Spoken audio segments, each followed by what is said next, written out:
All right, guys, I got to throw this out there. Some information came out today, recently. We recorded our podcast yesterday, and I wanted to get this in there in today's podcast. There's been a update to some information from Paul Vincent. He used to be the skills coach for the Blackhawks, and this is dealing with the investigation. TSN spoke with Paul Vincent, Rick Westhead did, and wrote an article, released it today, and I'm going to summarize some of the article and some new information that's come out. So head over to TSN. Rick Westhead wrote the article, and check it out if you want to read it, but I'm going to summarize it here for you today. The former Chicago Blackhawks skill coach told TSN's Rick Westhead he will not cooperate in an investigation into the team's alleged mishandling of sexual assault claims in 2010 unless the findings are publicly released. Vincent told TSN in a meeting in San Jose, California, with then Blackhawks president John McDonough, vice president of hockey operations Al McIsaac, GM Stan Bowman, and team sports psychologist James Gary, ahead of the Western Conference Final in 2010. He shared allegations from two Blackhawks players who said then video coach Brad Aldrich sexually assaulted them. Vincent, a former law enforcement officer in Massachusetts, said he asked the team to contact the sex crimes division of the Chicago police. Vincent said the front office declined to do so. We know all of this already, but I just want to say it for context. The Blackhawks are in the middle of two lawsuits right now. While the team has filed motions to dismiss both cases, the Blackhawks retained the law firm Jenner & Block to conduct an investigation into the matter. Vincent is now the second prominent figure central to the investigation to pressure the Blackhawks to make its findings public. Now, I remember the Blackhawks a couple weeks ago mentioning that they would make the findings public, but maybe, I don't know why this is coming out, that there's, for some reason, they think it's not going to be public anymore. The lawyer for the Chicago Blackhawks, a Chicago player suing the team, said her client, known in court documents as John Doe No. 1, will not cooperate with the Jenner & Block probe, citing the team's actions leading up to the announcement of the investigation. The Blackhawks have been lying all along, denying in court documents that this sexual misconduct even took place. So why would we have any faith now in an investigation that has been paid for by the Blackhawks? Attorney Susan Loggins told Westhead on July 9th. Also, there's no assurance from anyone, not at the Blackhawks and not at the NHL, that the results of the team's investigation will be made public. Why would we bother to participate in an investigation that may ultimately be buried and hidden from public view?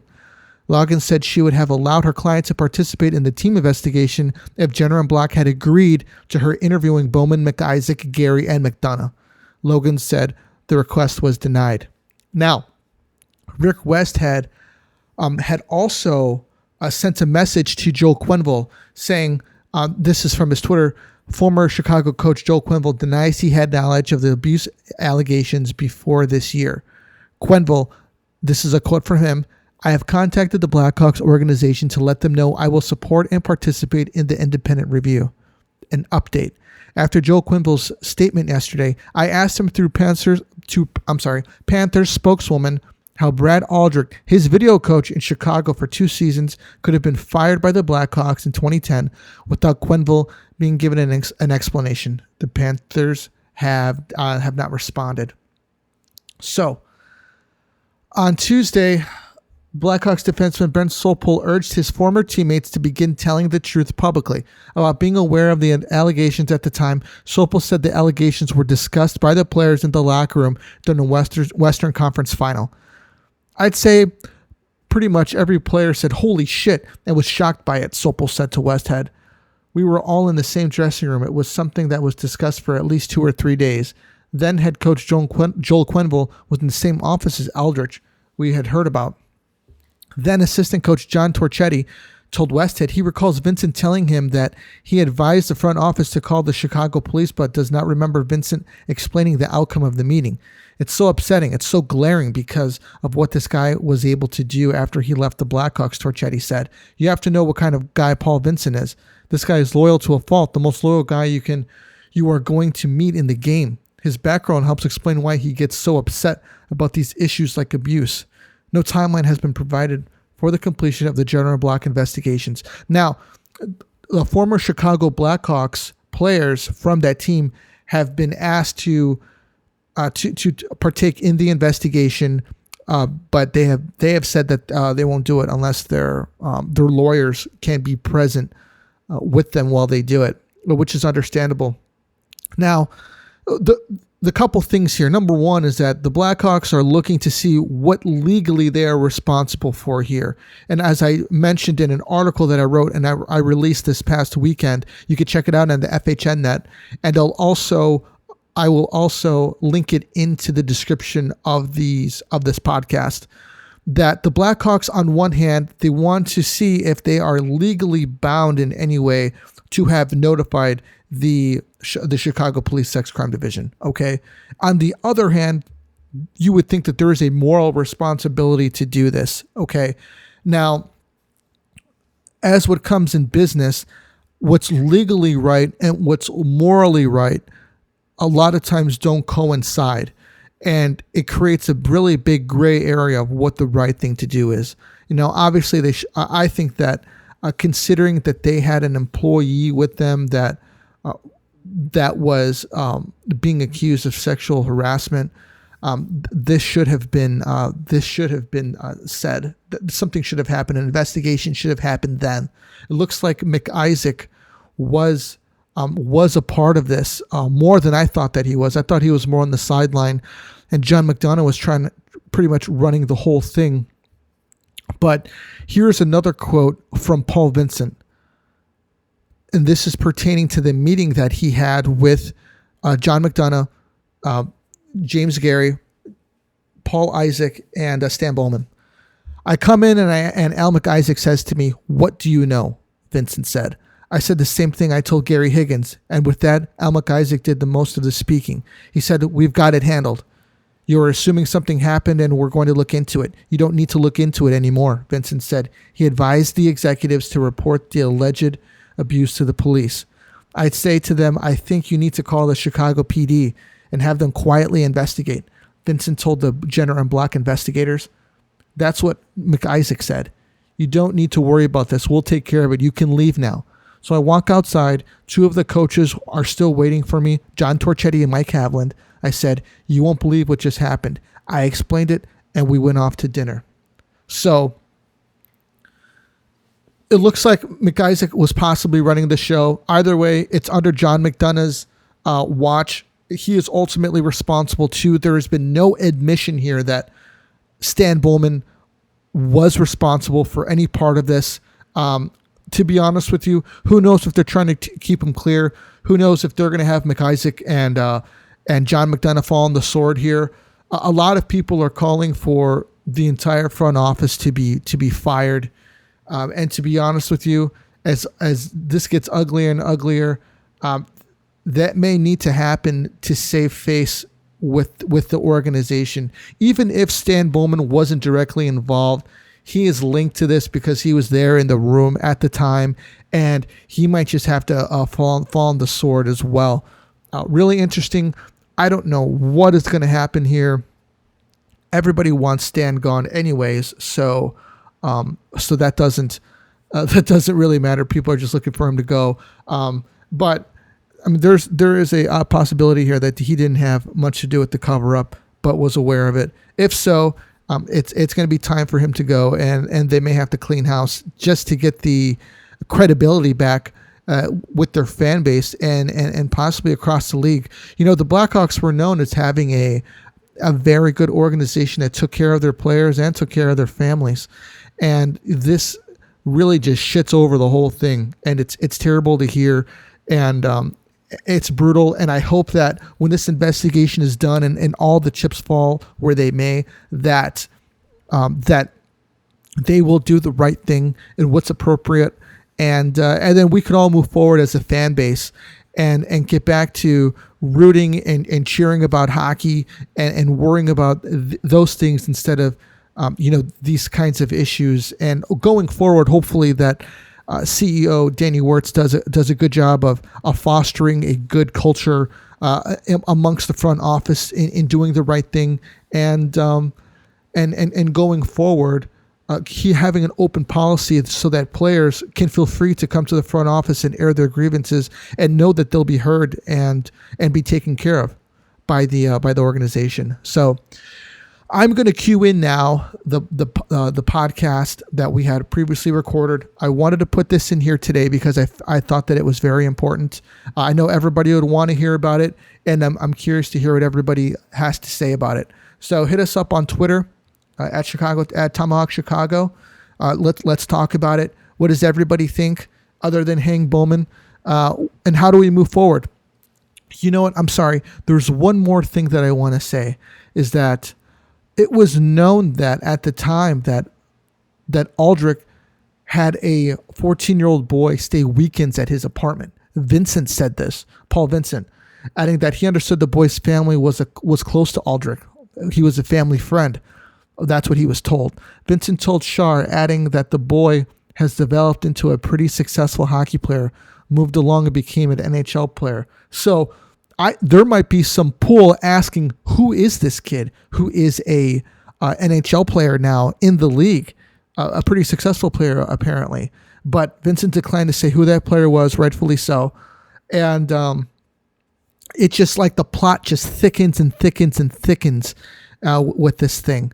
So anyways, let me know what you guys got. I'm curious to hear what you have to say. Thank you for following the podcast. Me and Matt are very appreciative.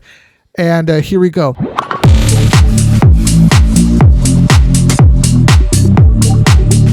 Welcome back to the Chicago Tomahawk. I'm Mike. I got my line mate Matt with me. And we'd like to give a big shout out to at FHN for reposting our post on Twitter. We really appreciate it. We're an FHN podcast, and we essentially write articles for the network. They've got hockey news on there for you guys to check out. There's a lot of teams on there. Go to thefhn.net to get your hockey news and check out what else they have. Other podcasts, other articles. It's awesome. So today we're going to start off with talking about Tony O. I met Tony Esposito about 10 years ago. Oh, actually, might have been longer. It was after the first. Yeah, it was longer after the first Hawks Cup run. He signed a picture that I had of him, and he was a really nice guy. He talked with me for a couple minutes, and he was just a really hospitable guy. He easily could have just signed it. It said, "All right, get the hell out of here," but he didn't. You know, he was really nice to me and really gracious, and I'll definitely always remember that. And I'll definitely always remember about hearing about him for the first time. I think he got 15 shutouts in his rookie season. Is that right? Yep, 15. That's still a record. Unbelievable, man. Yep, still a record. Even his mask, his mask was awesome. Like that kind of Jason Voorhees, greatest mask of all time. Yeah, that Friday the 13th mask, man. It was just incredible. But I didn't get to watch much of him. I only got to saw old videos of him and stuff. Never got to see him in person, but he was a really nice guy to me. What do you got, Matt? Yeah, I'm from his highlights, he was unbelievable. He was one of the first butterfly style goalies, and it kind of started in the late 60s, and then since then it's like transformed. I mean, you have Patrick Waugh, you have Marty Brodeur, Eddie Belfour, my hero, who said Tony Esposito was awesome to him when he was coming up, young guy, goalie in the Blackhawks organization. And now look at the goalies. Everybody seems like a hybrid butterfly goalie, and he started that, man. So it's pretty cool. He's like a pioneer. How did he influence you personally as a goalie? Tony O, I mean, I really didn't see much from him. I was more of an Eddie Belfour guy, but I wanted to have that flashy glove hand, and just reading about Tony O, he was, I heard, like Troy Murray said in one of his tweets, he was a freak about guys touching his equipment. He was really just like an anal type of guy. And Eddie Belfour was like that too, and big time. These goalies were just not head cases, but they just they had a certain superstition and game preparation, and they just stuck with it. And I'm sure Tony O was the same. And The guy had 423 wins in his career. That's pretty freaking amazing. And he did it with majority with the Hawks. 15 years, man. Who's the last goalie we had that long? Was it Crow? Maybe not that long, but it was 10 years we had him? Yeah. And it's amazing. And Montreal only, they kept him for a season, and he was 12-5, I think, and he had 2 shutouts, and they just gave him to us. It's thank you. And we did the same thing with Boston with his brother, Phil. We had him as a rookie. Bobby Hall said this guy's going to be the best power forward ever, and he was. And we didn't learn from Montreal's mistake, so we gave him to Boston. Yeah. And they're both in the Hall of Fame. Yep, top 100 players. From what I've read and seen about Tony, he was just an awesome guy. I think he was one of the first owners of the Lightning too. I know he lived down in Tampa. My dad actually ran into him a lot there, and I know this truck driver that stays down there in the summers, the winters, and he saw Tony Esposito walking down the street. He goes, "Oh my gosh, you're my hero, man. Can I buy you a beer or something?" He's like, "No, come over. I'll buy you a beer." And he said he sat with Tony O for 3 hours at the bar in Tampa, just talking Blackhawks. Yeah, so that just tells you the guy he was. Just a great guy to everybody. Man, it's crazy to hear about some of these. These old legends are starting to pass away. And it's just rough to hear. Obviously nobody lives forever, Yeah, we're getting older too. And then these guys that's these kids now coming up, and geez, Kirby Doc looks like he just got his license, Yeah, I know. And these guys are geez, grandpas, great grandpas now, Yeah, no kidding. Yeah. What would you say is the typical length for an NHL, an NHL career, like a regular guy? Oh, like a forward? Yeah, anybody. We can go through. Do you think that forwards have a longer life than defensemen or goalies? I think if you're a good goalie, you're going to play for 15 to 20 years. Especially now, they're in better shape. They condition all year. Even Dave Hansen said, in the summers, they just would party and let loose. And he goes, now all these guys are, they're training for the next season already. They're like Spartans. And I think defensemen actually play long. Chris Chelios played till he was 94 years old, and he looks bronzy. You had Nick Lindstrom played a long time.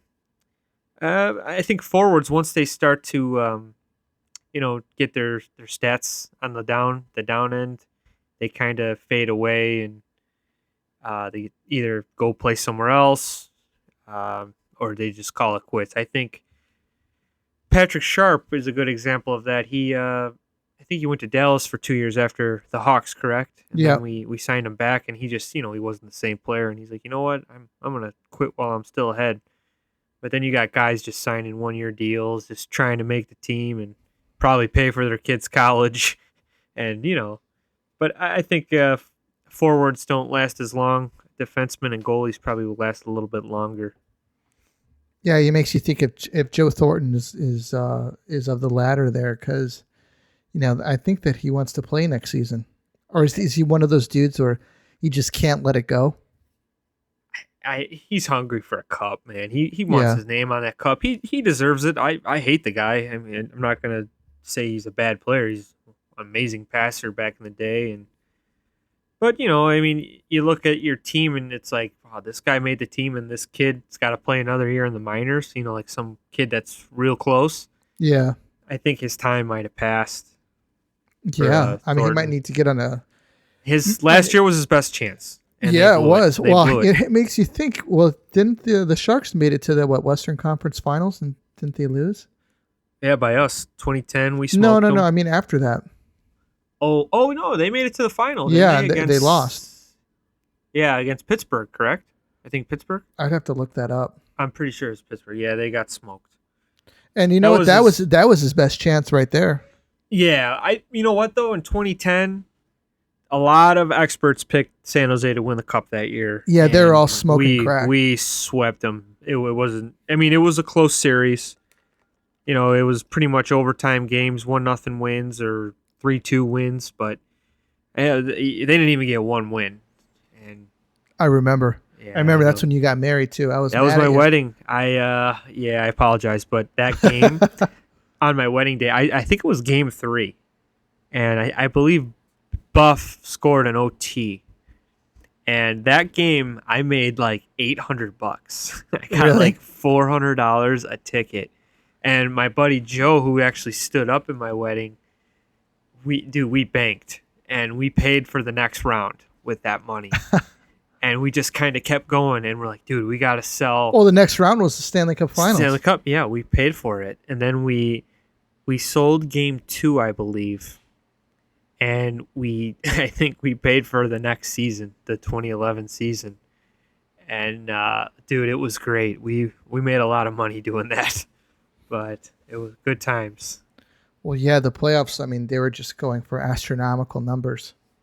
That was the first year. 2015, it was just business as usual.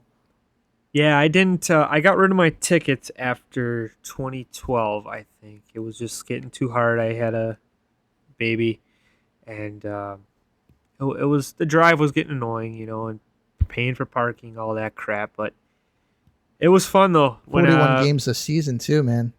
Yeah, 41 games. I tried to sell about. I think we sold about 15 to 20 that year. Okay. We made some money. I mean, if people like we knew, hey, can I get a game? I'd sell at face, just so, they can go. It was hard. A lot of people couldn't get a seat. And I know a lot of fans that I knew before the bandwagon wave came in. It's like, these guys are taking I can't get seats, because these idiots with their Cubs jerseys on can't, they won't let me get a ticket because they take them all. I'm like, yeah, I'll help you out, man. I'll help you out. So. It was a good time, man. I hope we can get there one day again. Yeah, no kidding. I appreciate it while we had it. Yeah, it was great. But moving on, I went on to Last Word on Sports, looking at Lukas Reichel's scouting report because, I want to know, where is this kid at? He's been highly touted, and I wonder if he will even have an opportunity to make the team this year. I've seen a lot of people, maybe he's going to make the team. Maybe Borgstrom might make the team. But today we're going to talk about Lukas Reichel. And I've got a scouting report here, and they mention his skating is one of his strong suits. And they say Reichel is a very good skater. He shows good speed and power in his stride.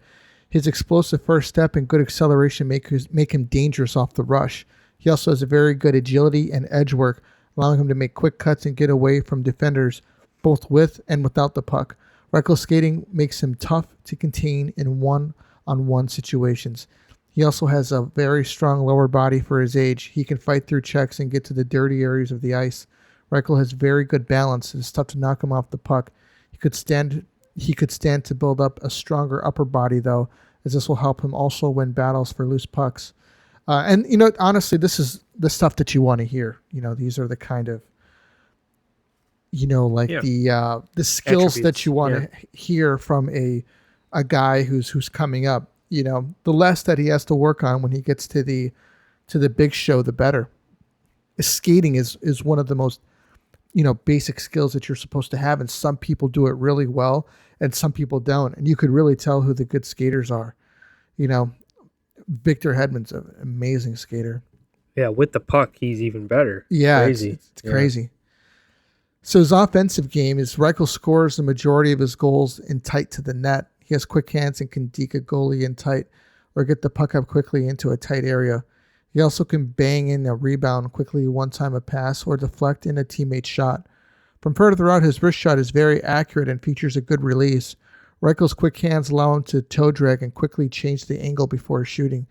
His shot also has decent power. This is also true of his one-timer. He gets it off effectively, but still has room to add a bit more velocity. As he gets stronger, this may help his game. Reichel can also play a role of a playmaker. His strong possession skills help him to control the puck down low and extend plays. This can help him to set up teammates for scoring chances once they get open. Reichel combines his skating ability with his quick hands, and if a defender gives him a little too much room, he can make a quick move and drive the puck to the net. His soft hands can also lead to a quick dangle and then a pass to a teammate. He is also as effective forechecker, pressuring defenders and forcing them to make mistakes.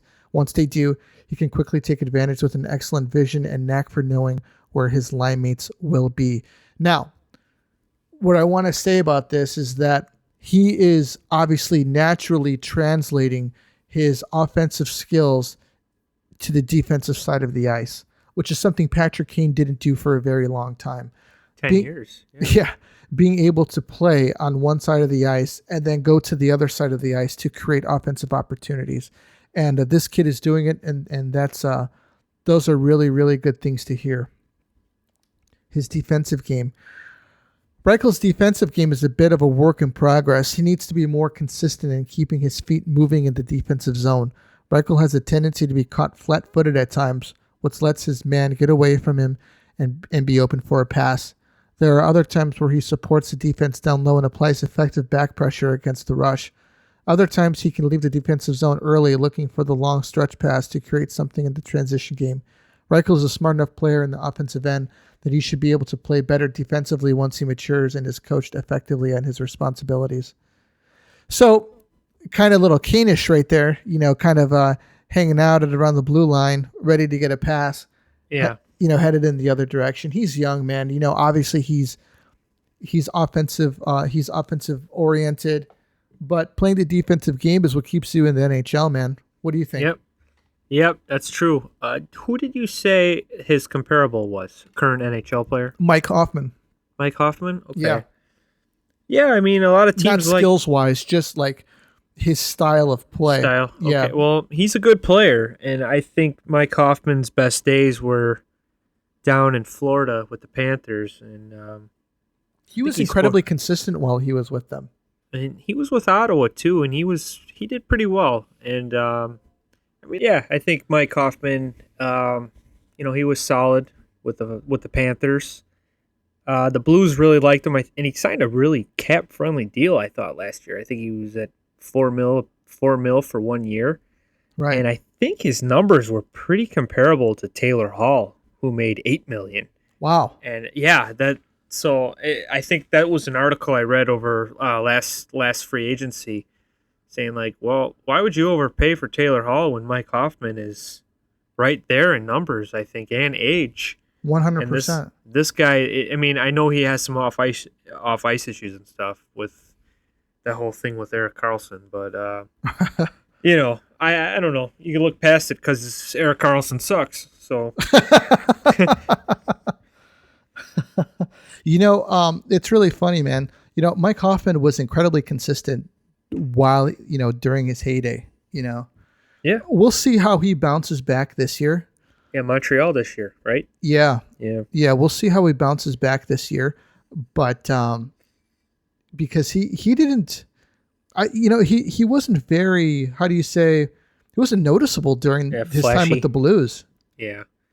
Well, the Blues play a different style. Joe Quenneville got a different style in Florida, and he succeeded down there. I think I want to say he had like 30 to 35 goals.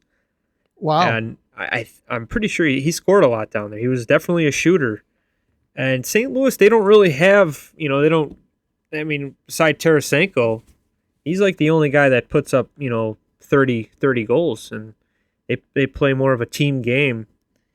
And that's why they win, man. They just it's a different. You're not going to get a lot of a lot of goals and points in St. Louis, but I think it's almost going to be the same for him in Montreal because they don't really.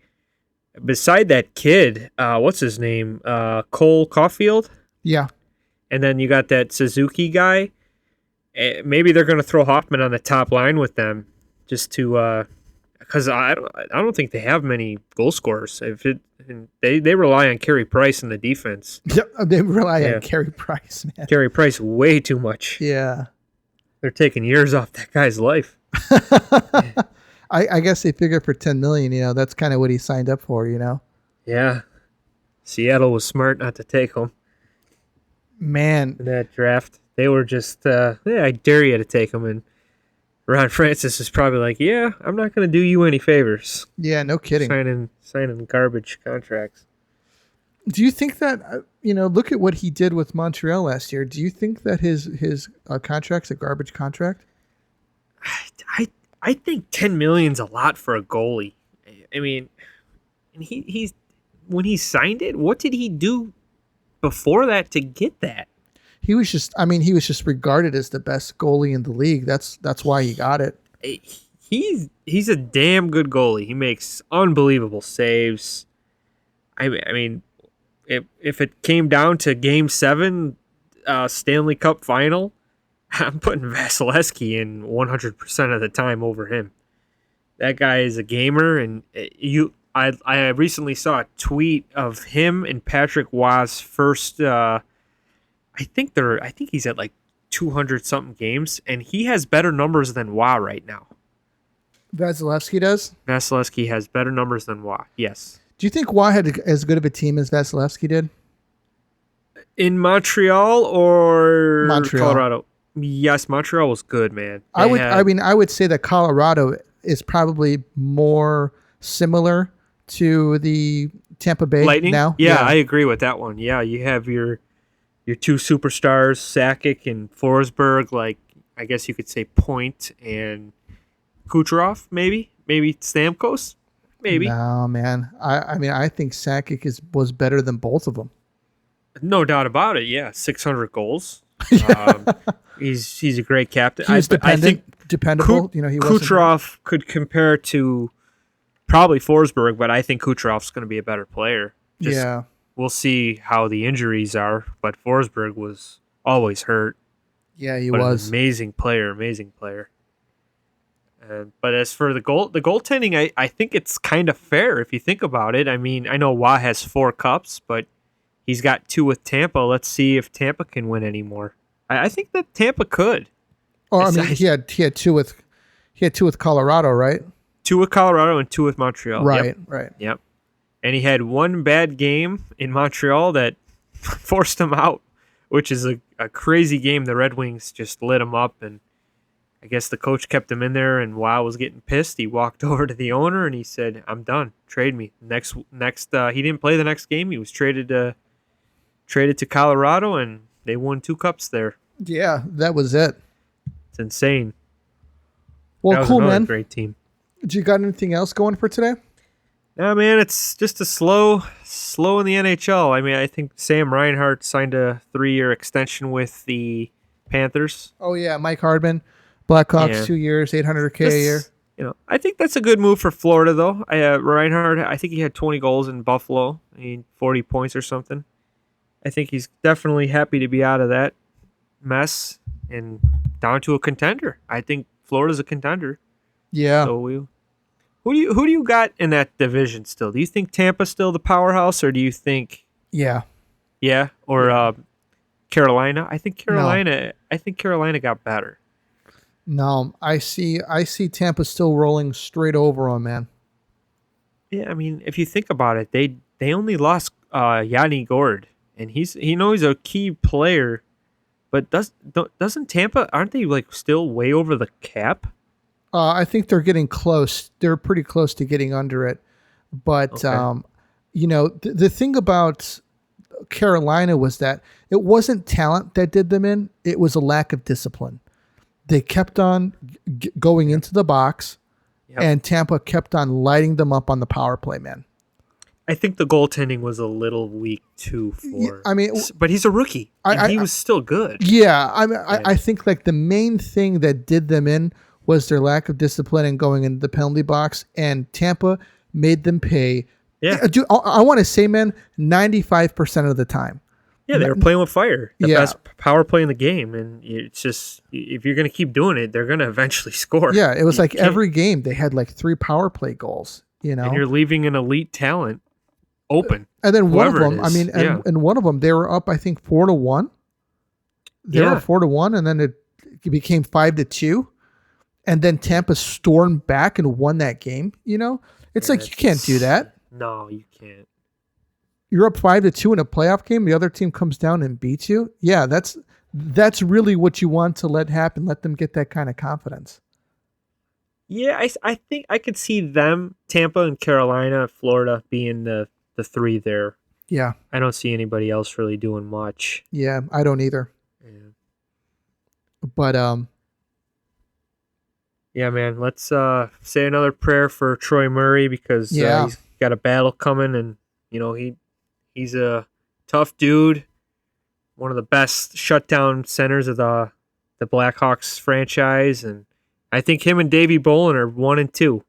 I don't know who's 1 and 2, but we're gonna give it to Troy today. Yeah, maybe we should give it to Troy, man. I mean, he was an excellent defensive center, man. Yeah, he was a man. I think that's why him and Bolin get along so well. It's pretty cool. They're like they had a good relationship. They're always joking with each other on Twitter. I see, and it's like they're from the same mold. They're tough. They're going to work and they're going to work hard every night, and that's what both of them did. And I would have loved to see Troy Murray get a Stanley Cup with as a player, but I'm glad he's got 3 rings on now anyway. Hell yeah. He's a great broadcaster. I think that there's a lot of an honor in getting it if you're in the press box, if you're a coach, if you're if you're in the organization still, all the glory goes to you being on the ice and lifting the cup. But if you have a career and you've given your career to that team, and you're still with that team doing, sponsorship deals with them and coming out and signing autographs and stuff like that, and you're an ambassador for the team and you get a ring, I think that there's a lot of honor in that, man. For sure, man. I think he was on the radio when I first got my season tickets in 2006. He might have been on before that, but I remember listening to him on the way home from games. They used to be on The Score, and then they jumped over to WGN. But I loved his post-game stuff, just listening to him. And when I didn't have access to the games, I would always get the WGN app and him and Weideman calling the game. I even had a radio I used to listen to. Those guys are great, man. Like sometimes I know it sounds mean, but I felt like muting the TV and putting those guys on, just because it felt like they don't mess around. They're like they call a great game. Yeah, they do. I think they call an excellent game, and I think that it was only natural for them to make it to the press box, calling the games after Foley retires. But who knows what's going to happen now? Yeah, I mean, he'd be the first person I'd call. Right. Troy Murray and John Weideman, great team. So, all right, guys, that's all that we got for you tonight. Do us a favor. Follow us on Twitter if you're not, and Facebook at Tomahawk Chicago, and come and talk to us. We're talking hockey. We're always talking hockey, and we love doing it. So we'll catch you on the next one. Next one will be out on Tuesday, and be sure to check out the FHN website. We released a article last Sunday, and check out our last article. It's under articles, Chicago Tomahawk. Check it out. We'll catch you next time. This is Tomahawk. We're out of here.